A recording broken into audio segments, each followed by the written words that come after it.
देखिए, सरलीकरण के जो 5 प्रश्न हम लोग बनाने वाले हैं, इन प्रश्नों को ध्यान से आप लोग देखिए और इसमें आपको काफी सीखने को मिलेगा कि कैसे आप इन प्रश्नों का जो कैलकुलेशन है छोटे स्टेप में कर सकते हैं, कैसे आप इसको थोड़ा और आसान बना सकते हैं। पहला प्रश्न है हम लोगों के पास, निम्नलिखित व्यंजक का मान ज्ञात करें। ठीक है, 12 cube plus minus 8 cube plus minus 4 cube दिया हुआ है। देखिए, यहाँ पर सभी के घनों को जोड़ना है, घनों को जोड़ना है। तो अगर सभी के अंकों को जोड़ने पर जीरो आ जाए, सभी के अंकों को जोड़ने पर जीरो आ जाए, तो उसके लिए कुछ विशेष फॉर्मूला होता है। वो क्या होता है हम यहाँ लिख दे रहे हैं। जैसे a plus b plus a plus b plus c करते हो और ये जीरो आ जाता है, तब इसका फॉर्मूला बनता है a cube plus b cube plus c cube का 3abc। कहने का इसका मतलब होता है कि अगर तीनों अंकों को जोड़ने पर जीरो आ जाता है तो उन तीनों अंकों के घनों को जोड़ा जाए तो 3 गुणे abc होता है। यहाँ पर आप चेक कर लो पहले कि क्या इन सभी को जोड़ने से जीरो आता है कि नहीं आता है। तो 12 प्लस माइनस 8 और प्लस माइनस 4 है, तो यहाँ पर ये 12 और ये हो जाएगा माइनस 12 और ये भी कितना आ गया, जीरो आ गया। तो जब ये जीरो आ गया तो आपको अगर ये निकालना है 12 के पावर 3 प्लस माइनस 8 के पावर 3 और प्लस माइनस 4 के पावर 3 अगर आपको निकालना है। ठीक है, तो इसके लिए आपको किसी भी संख्या के घन निकालने की कोई आवश्यकता नहीं, किसी भी संख्या के क्यूब निकालने की कोई आवश्यकता नहीं है। बिना क्यूब निकाले भी हम लोग बना सकते हैं, इस फॉर्मूला से हम लोग बना सकते हैं। ये हो जाएगा 3 इंटू 12, फिर यहाँ पर गुणे माइनस 8 और गुणे माइनस 4, 3 गुणे 12 गुणे माइनस 8 गुणे माइनस 4। इन सभी में अगर आप गुणा करते हो, ठीक है, तो 12 3 36 और 36 में आप 4 से गुणा करोगे तो 144 हो जाएगा और 144 में 8 का गुणा करोगे तो ये आपका हो जाएगा 1152 और माइनस में गुणा करने पर तो प्लस हो जाएगा। तो देखिए, ये अगर आपको घन नहीं याद है तभी सवाल आसानी से बन जाएगा और अगर आपको घन याद है तब भी आसानी से बनेगा। ये वाला जो स्टेप हम लोग लिखे हुए हैं इसको आप अपने मन में ही सोच लेंगे कि सभी को आप अपने मन में सोच लो, जोड़ करने पर जीरो आ रहा है तो जीरो आ रहा है तो 3 से सभी अंकों में गुणा कर दीजिए, हो जाएगा आपका आंसर। ठीक है, ये आपका जो विकल्प नंबर बी है वो सही हो जाएगा। आप सभी लोग अपना अपना मिला लीजिए, तब हम लोग क्वेश्चन नंबर 2 बनाते हैं।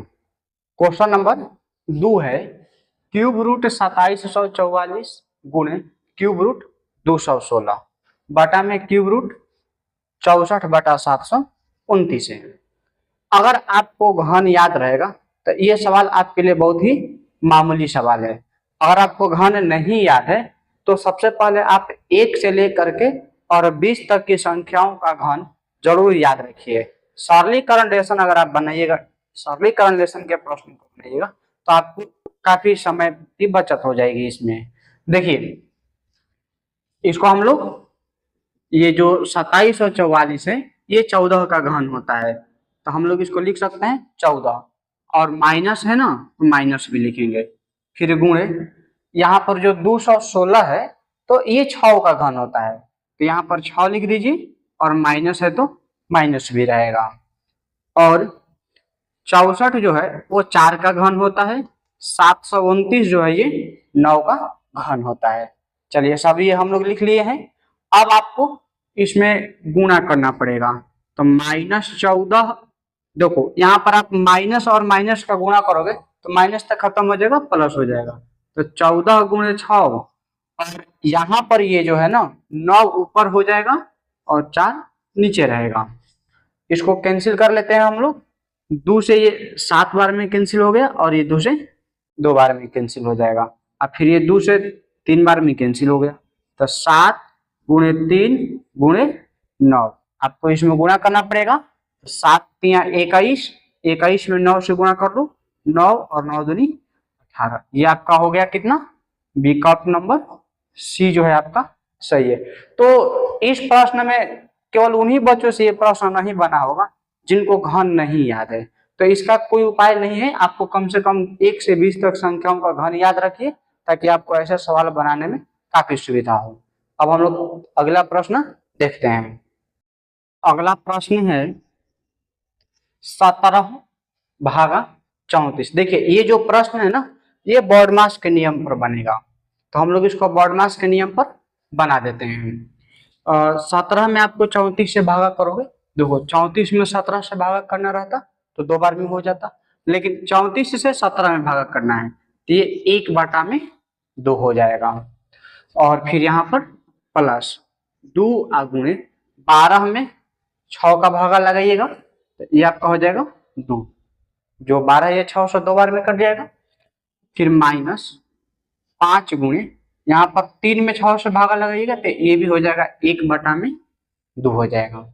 इसमें किसी को कोई परेशानी नहीं है। चलिए आप इसको नोट कर लीजिए, 1/2, यहाँ पर 2 दूनी के 4/1 और माइनस 5/2।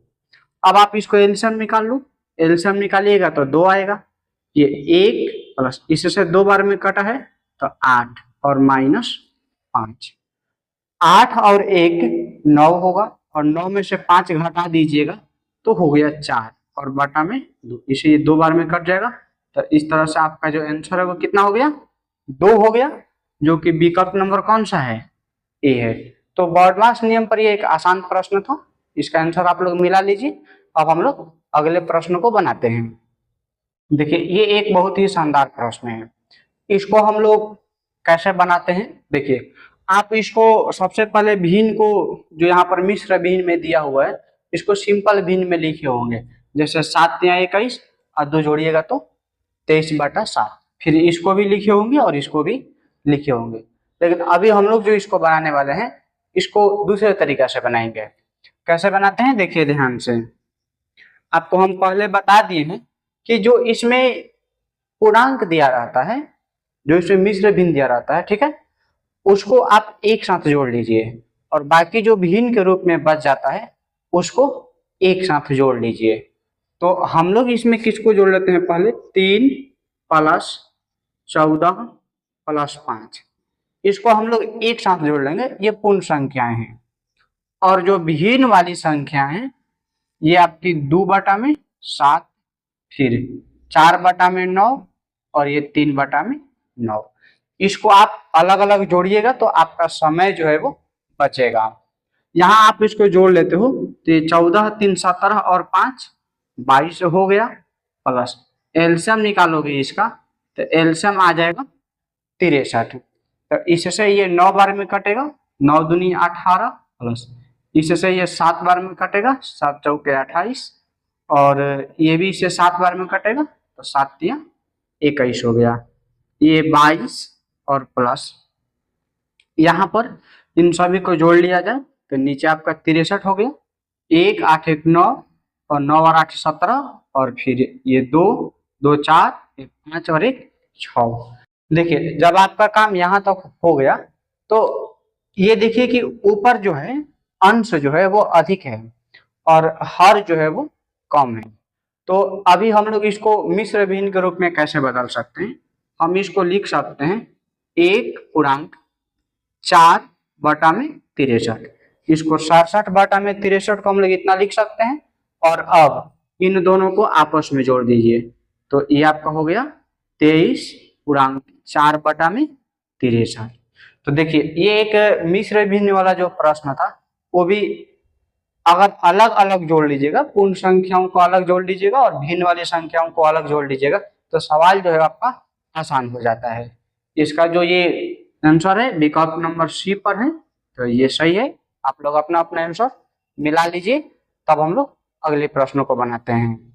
अगला प्रश्न है 0.045 भागा 4.5 गुणे 100 माइनस 45/5 है। तो ये जो सवाल है बॉडमास के नियम पर बनेगा, हालांकि इसमें दशमलव भी दिया हुआ है जो कई बच्चों को घबराने का कारण बन सकता है। तो दशमलव वाले प्रश्नों को भी आप कैसे आसानी से बना सकते हैं, आप इसके सॉल्यूशन से सीख सकते हैं। 0.045 यहाँ पर 2 जीरो है, ठीक है ना, 0.0045 लिखा है। देखिए भागा का मतलब होता है बटा में, तो बटा में हो गया 4.5 और गुणे 100, तो ये तो ऊपर में ही गुणा रहेगा। और यहाँ पर माइनस 45 में 5 का अगर आप भाग करते हो तो ये आपका आ जाएगा 9। अब आप इसको आसानी से बना सकते हैं। देखिए 100 का गुणा कर दीजिएगा ना, इसके 100 का गुणा कर दीजिए, या दशमलव को ही हटा दीजिए सीधे। दशमलव कैसे हटाना है ये देखो, देखो दशमलव हटाना है तो ऊपर हो गया 45 गुणे 100, और नीचे देखिए क्या होगा, तो वो ये जो ऊपर वाला स्टेप है ना, 1 2 3 4 अंकों के बाद दशमलव लगा है, और नीचे वाले जो स्टेप है ना, इसमें एक ही अंक के बाद दशमलव लगा है। तो एक अंक लिखने के बाद आप इस पर क्या करेंगे ना कि 3 गो जीरो लिखेंगे। एक अंक लिखने के बाद आप इस पर क्या कर देंगे, 3 गो जीरो लिख दीजिएगा, और ये -9। अब एक जीरो से यहाँ पर एक जीरो, और फिर एक जीरो से एक जीरो, यानी कि 2 गो जीरो से 2 गो जीरो कटा दीजिए, इसे कट जाएगा ये 10 बार में, ये 1/10 -9 हो गया। एलसीएम निकालोगे तो 10 और 1 -90, तो -89/10।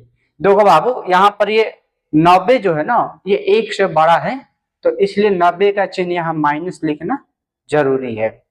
और आप जानते हो कि नीचे 10 है, तो एक अंक के बाद क्या कर लीजिए, दशमलव लगा दीजिए। तो एक अंकों के बाद दशमलव लगा देते हैं। तो इस प्रश्न का आंसर हो गया -8.9, जो कि किस ऑप्शन पर है, विकल्प नंबर ए पर दिया हुआ है, तो विकल्प ए इसका सही है। तो इन सभी प्रश्नों को आप लोग मिला लिए हैं, सभी प्रश्नों के सॉल्यूशन को अच्छे से देख करके, और आप लोग जब दूसरे प्रश्नों को इसी टाइप के मिलेंगे तो इन तरीकों का इस्तेमाल करिएगा, जिससे आपका जो थोड़ा बहुत समय है ना वो जरूर बचेगा। ठीक है।